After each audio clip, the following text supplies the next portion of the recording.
Well, the San Angelo Health Foundation came into existence about 23 years ago, and we have given out grants to the amount of $53.5 million to 206 different organizations over the years. So in terms of, it's an open application process as long as you're a nonprofit organization or a public institution like the university here, you're welcome to apply.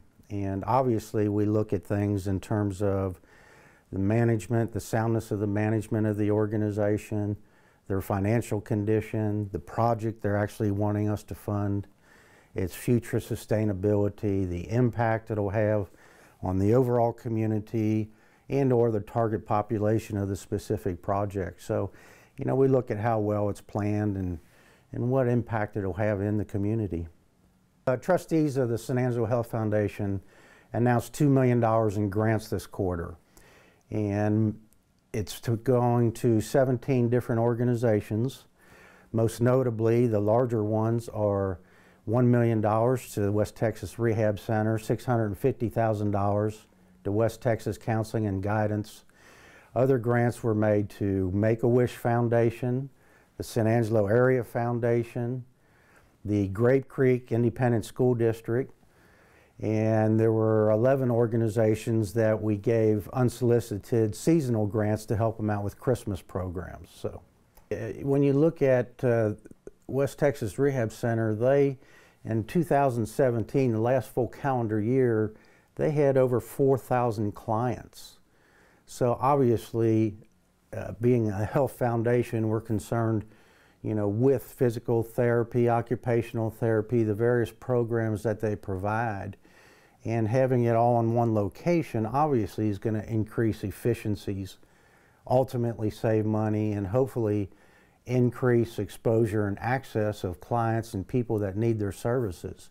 And it's the same with the West Texas Counseling and Guidance. The location as far as mental health counseling, veteran services, all their programs being at one location in the Cactus will lend itself to, I think, increased access. The location provides anonymity for folks seeking services there, which is important.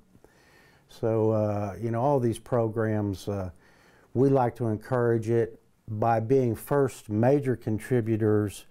They can then say to other foundations outside the community, hey, we've got the support of San Angelo. So our dollars are being leveraged to provide other, you know, foundation, government sources from outside the community. So we like to use our dollars as first in to leverage some outside resources for these programs.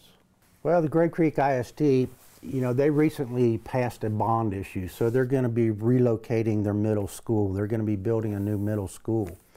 And what they have done over the last 4 or 5 years at the current location, they built a greenhouse. They have 103 students, horticulture students, that are not only looking at greenhouse, but the two programs, the hydroponics, and I get them confused, aquaponics.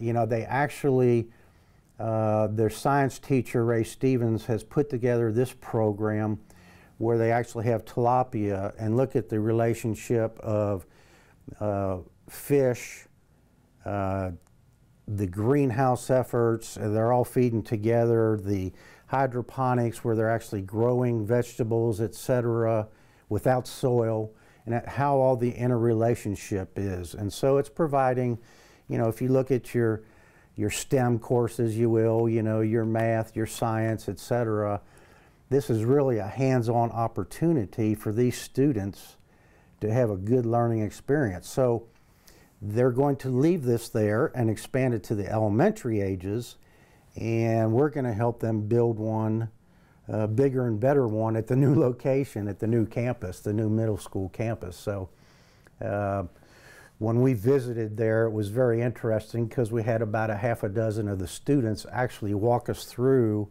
and explain everything that they were doing, which was really, you know, instead of the teacher telling us what was going on, the students actually showed us around and talked about what they were doing and what they were learning. So we thought it was a great opportunity to provide a horticultural experience for those students in the Grape Creek system.